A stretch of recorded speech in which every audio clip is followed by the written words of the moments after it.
महाराष्ट्रामध्ये सध्या चर्चेचा विषय म्हणजे आपल्या आबांचा 12 कोटीचा बंगला. गणपती बाप्पा मोरया भावांनो.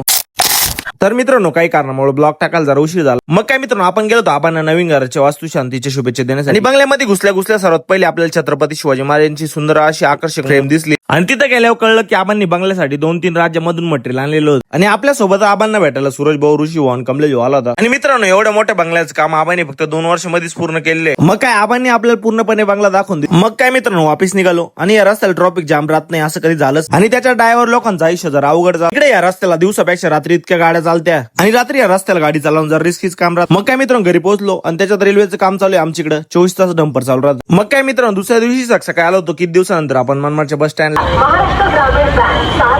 आणि मित्रांनो, आपण कधी पण बस स्टँड आलो तर म्हाताऱ्या माणसांची जास्त गर्दी राहते. का बरं राहते कळून नक्की सांगा. आणि मित्रांनो, बस एवढी खाली राहून पण लोक पळतात आणि प्रत्येकाला वाटतं की आपणच पहिल्या नंबरला बसलं पाहिजे. त्याच्यात आमच्या मनमाडच्या नवीन बस स्टँडचं काम चालू आहे आणि दुपारी अचानक पावसाचं वातावरण होऊन गेलं. हम फिर रहे थे दोपहर को और इधर पाऊस आ गया, तुम देख सकते मित्रांनो. आणि उन्हाळ्यात पाऊस नाही म्हणता पावसाला चांगली जोरात सुरुवात होऊन गेली. मित्रांनो, तुम्ही